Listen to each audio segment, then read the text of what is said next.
बड़ी खबर लखनऊ से। विधान परिषद में जबरदस्त हंगामा हुआ है। एसपी के सदस्यों ने जोरदार हंगामा किया है। समाजवादी पार्टी के सदस्यों ने कागज फेंके हैं गोले बनाकर। लव जिहाद कानून विधान परिषद में पास हो गया है। विधानसभा में पहले ही पास हो चुका है कानून।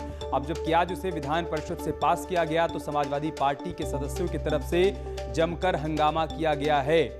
समाजवादी पार्टी के सदस्य कागज का गोला बनाकर स्पीकर की तरफ फेंक रहे थे, जिसके चलते जोरदार हंगामा देखने को मिला है विधान परिषद के भीतर।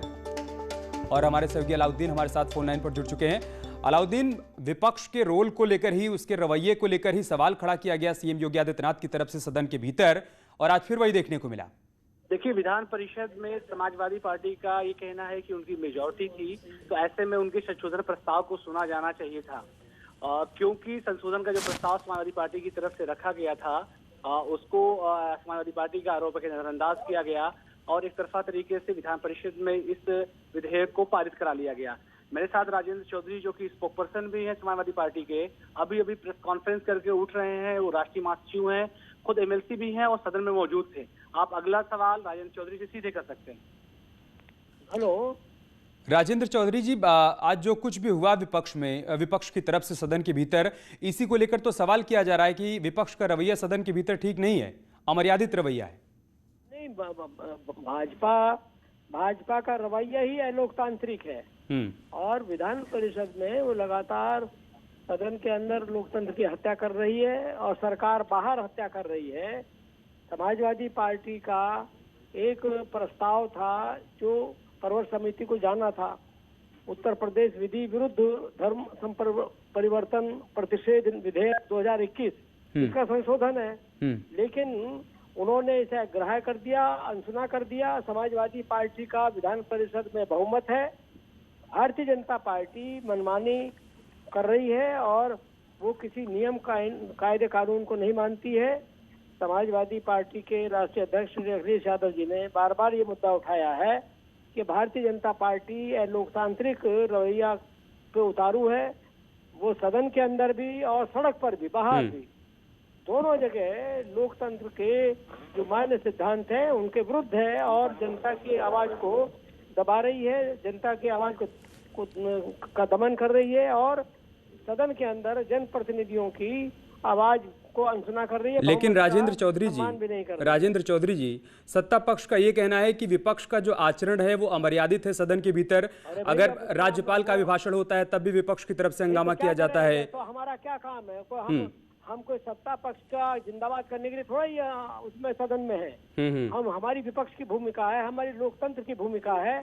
ठीक है सर, आप बने रहिए हमारे साथ। यूपी सरकार के मंत्री मोहसिन रजा भी इस वक्त हमारे साथ जुड़ चुके हैं फोन लाइन पर। मोहसिन रजा जी, राजेंद्र चौधरी हमारे साथ फोन लाइन पर जुड़े हुए हैं। वो कह रहे हैं कि हमारा तो काम ही है, विपक्ष का जो काम है हम वही कर रहे हैं।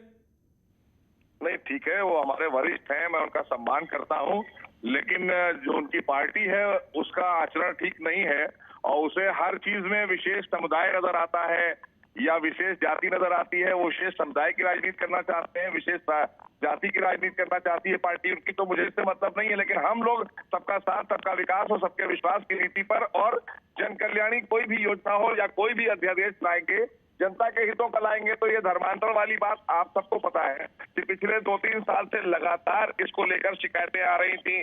सरकार ने जांच कराई, हमारी सुरक्षा एजेंसियों ने हमें रिपोर्ट दी और उस रिपोर्ट के आधार पर यह तय हुआ कि किसी भी हाल में अगर ये कानून नहीं बनाया गया तो एक साजिश के तहत भोली भाली बच्चियों को बहला फुसला कर एक षड्यंत्र के तहत उनको ब्याह करने के बाद धर्म परिवर्तन कराया जा रहा था जबरन। तो जबरन धर्म परिवर्तन को रोकने के लिए, उनको न्याय दिलाने के लिए, पीड़ितों को न्याय दिलाने के लिए और जो दोषी हैं उनको जेल भेजने के लिए, तो सभी धर्मों और सभी जाति के 23 करोड़ जनता के लिए बना कानून है। ये कोई ऐसा नहीं है। और जवाब भी ले लेते हैं की बात जो राजेंद्र जी कर रहे थे, वो हमारे वरिष्ठ हैं, लेकिन उन्होंने खूब देखा है, क्योंकि वो उस दल से है, वो कहेंगे नहीं। लेकिन कितना हत्याएं उनकी सरकार के दौरान प्रदेश में हुई हैं और क्या कानून की धज्जियां उड़ी हैं, ये तो पूरे प्रदेश और देश में देखा है। सुन लेते हैं आपकी बातों पर क्या जवाब दे रहे हैं राजेंद्र जी। नहीं, देखिए, हम तो विपक्ष में हैं, लेकिन विधान परिषद में हमारा बहुमत है, तो बहुमत का सम्मान करना सत्ता पक्ष की जिम्मेदारी है, सरकार की जिम्मेदारी है। और न मत विभाजन कराते हैं, न उनकी बात मानते हैं। इसलिए ये उसमें तमाम जो मुद्दे आते हैं जनहित के, उस पर वो विपक्ष की आवाज को अनसुना करते हैं। तो बात इतनी है कि विपक्ष की आवाज क्यों नहीं सुनना चाहते। हम लगातार नियम के आधार पर अपनी बात कहना चाहते हैं। हमारा प्रस्ताव था परवर समिति को पहुंचाने का, उसको इन्होंने अनदेखा कर दिया, अनसुना कर दिया और मनमानी करके वो सदन चला रहे हैं। ये तरीका ठीक नहीं है लोकतंत्र में। ठीक है मोहसिन जी, आप लोग मनमानी कर रहे हैं, विपक्ष की बात को नहीं सुन रहे हैं। देखिए, ऐसा नहीं है, वो थे सदन में, लेकिन जिस समय ये बिल पास हो रहा था उस समय वो नहीं थे। और साफ सी बात है कि जो भी चीजें सदन में जाती हैं नियमानुसार जाती हैं, सर्वसम्मति से सदन में पारित होती हैं और ये अच्छी तरह से सबको पता है। पूरा मीडिया वहां बैठा होता है, कोई किसी को दबाता नहीं है। लेकिन यह है कि इस कानून के खिलाफ समाजवादी पार्टी को जाना था, क्योंकि उन्हें एक विशेष समुदाय को ये दिखाना था कि हम आपके साथ हैं। और ये बिल जो है ये 23 करोड़ जनता के लिए ये कानून पास हुआ है, ये एक समुदाय के लिए नहीं है। उनकी राजनीति केंद्रित है खाली एक समुदाय पर। हमारी सबका साथ सबका विकास 23 करोड़ जनता पर केंद्रित है। हम 23 करोड़ जनता की सुरक्षा के हितों के लिए कोई भी अध्यादेश पे कानून लाएंगे, जनता के हितों का है, हम लाएंगे उसको, और उसमें विपक्ष को भी साथ आना चाहिए।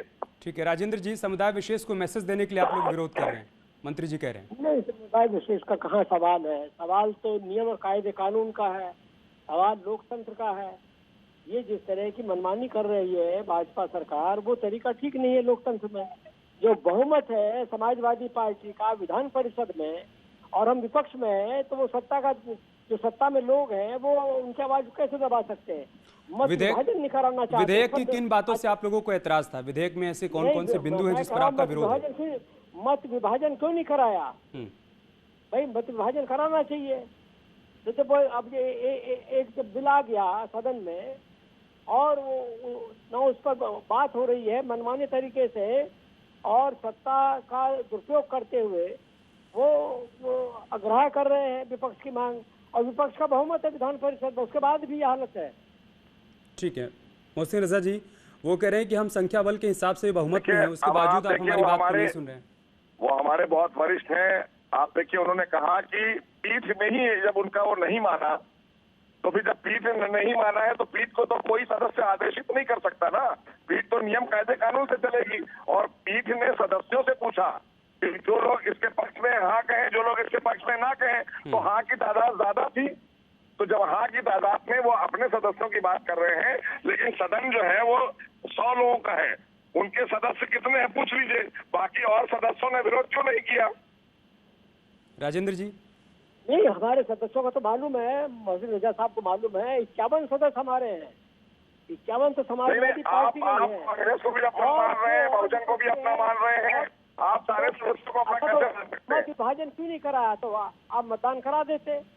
अगर ये लगता है, हमारा कहने का मुद्दा ये है कि मतदान की जो आवश्यकता जब पड़ती है, जब आपकी बहुमत की बात फंस रही हो, नेतृत्व ने कहा हो, आप वहाँ बहुमत में नहीं है, सर्वसम्मति से पारित हो गया, तो वहाँ चुनाव की कोई जरूरत ही नहीं। नहीं तो हमारे 51 सदस्य हैं और विपक्ष के दूसरे दल भी है, उनके भी सदस्य हैं। इनके तो 36 सदस्य है कुल विधान परिषद में, तो इनका बहुमत कहाँ से? 32 राजेंद्र जी हमारे वरिष्ठ हैं, मैं क्या कह सकता हूँ, उनका सम्मान करता हूँ, लेकिन वो जानते हैं कि नियम के और कायदे कानून के तहत ये बिल पास हुआ है, जनता के लिए, जनता के हितों का है। मैं अपने माननीय मुख्यमंत्री आदरणीय योगी जी का धन्यवाद करूंगा कि न्याय के लिए उन्होंने एक रास्ता खोल दिया। जो अन्याय हो रहा था, जो बच्चियों को, बेचारियों को मारा जा रहा था, बाद में धर्म परिवर्तन के नाम पे उनकी हत्याएं की जा रही थी, और जो लोग ये षड्यंत्र चला रहे थे उनको जेल में डाला जाएगा इस कानून के तहत। ठीक है राजेंद्र जी, एक सवाल ये भी है कि विरोध का जो तरीका अपनाया जा रहा है विपक्ष की तरफ से, चाहे राज्यपाल के अभिभाषण के दौरान हंगामा करना हो या फिर कागज के गोले बनाकर फेंकना हो, क्या ये मर्यादित है? क्या नहीं, कहाँ गोला फेंका? कहीं गोला नहीं फेंका कागज का। और विपक्ष क्या करेगा? ये तो लगातार मनमानी कर रही है ना सत्ता पक्ष, और वो सत्ता का दुरुपयोग कर रहे हैं। यानी जो विपक्ष है उसकी क्या भूमिका होगी लोकतंत्र में? उन तो उसके आधार पर नहीं, उसमें विधान परिषद में बहुमत है, उसमें हमारा मत विभाजन की मांग कोई नहीं मानते हैं। हमारा संशोधन का प्रस्ताव है, हम परवर समिति में देना चाहते थे, इस प्रस्ताव ये मनमानी कर रहे हैं। ठीक है, बहुत शुक्रिया आप दोनों का हमारे साथ जुड़ने के लिए। और अपनी अपनी तरफ से अपनी बात रखने के लिए। लेकिन कुल मिलाकर विधान परिषद के भीतर आज हंगामा देखने को मिला है। समाजवादी पार्टी के सदस्यों की तरफ से लव जिहाद कानून को लेकर विरोध किया गया और जैसा कि राजेंद्र चौधरी जी कह रहे हैं कि हमने मत विभाजन की मांग की थी लेकिन वो नहीं मानी गई, लिहाजा हमने अपनी तरफ से विरोध किया है। और चलिए अब देखते हैं खबर 1 मिनट, यानी 1 मिनट में खबरों का पूरा विश्लेषण। योगी सरकार का माफिया और गुंडों पर शिकंजा जारी है। प्रयागराज में माफिया डॉन अतीक अहमद के गुर्गे अशाद के अवैध निर्माण को पीटीए ने बुलडोजर चलाकर ध्वस्त कर दिया। अशाद की आलीशान बिल्डिंग पलक झपकते ही जमींदोज हो गई। आरोप है कि उसने बिना नक्शा पास कराए ये इमारत बनवाई थी। बताया जा रहा है कि अशाद कई संगीन मामलों में अतीक के साथ आरोपी रहा है। वो बाहुबली अतीक अहमद का जमीन का कारोबार संभाल रहा था। प्रशासन की ओर से 18 दिसंबर 2020 को आदेश पारित किया गया था कि वो खुद इस अवैध इमारत को तोड़ दे और 2 जनवरी 2021 प्रयागराज विकास प्राधिकरण को खबर दे। लेकिन जब अशाद ने खुद इमारत नहीं गिराई तो आज पीटीए ने उसकी करोड़ों की अवैध इमारत जमींदोज कर दी। काली कमाई से बनाई गई प्रॉपर्टी पर सरकार लगातार कार्रवाई कर रही है। अब तक सरकार पूरे प्रदेश में सभी बाहुबलियों और अपराधियों की 1000 करोड़ से ज्यादा की प्रॉपर्टी कुर्क कर चुकी है। सीएम योगी साफ संकेत दे चुके हैं कि माफिया पर कार्रवाई आगे भी जारी रहेगी।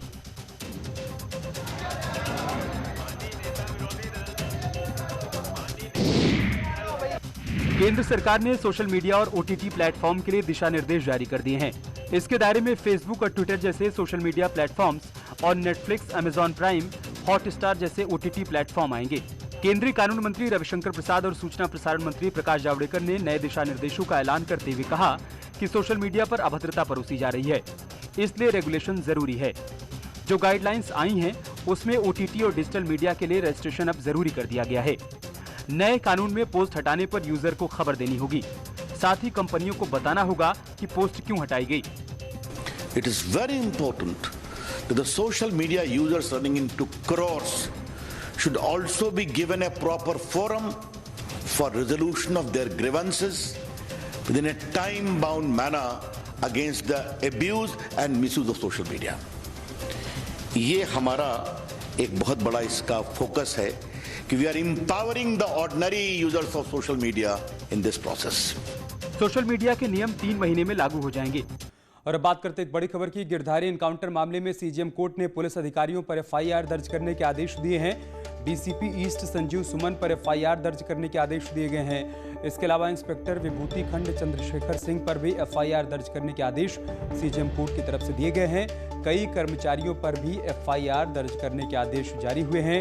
सर्वजीत सिंह की याचिका पर एफआईआर दर्ज करने के आदेश कोर्ट की तरफ से जारी किए गए। पुलिस कस्टडी से भागने के दौरान एनकाउंटर हुआ था गिरधारी का, जिसके बाद अब सीजेएम कोर्ट ने पुलिस अधिकारियों पर एफआईआर दर्ज करने के आदेश दिए। अजीत सिंह हत्याकांड का मुख्य आरोपी था गिरधारी, जिसे यूपी पुलिस ट्रांजिट रिमांड पर दिल्ली से लेकर यूपी गई थी और वहां घटना के रिक्रिएशन के दौरान वो पुलिस की गिरफ्त से भागने की कोशिश कर रहा था। इसी दौरान एनकाउंटर में मारा गया और अब सीजेएम कोर्ट में सर्वजीत सिंह की तरफ से जो याचिका दायर की गई थी उस पर सुनवाई करते हुए सीजेएम कोर्ट ने एफआईआर दर्ज करने के आदेश जारी किए। और चलिए इसके साथ इस बुलेटिन में इतना ही। खबरें जारी हैं, आप बने रहिए हमारे साथ।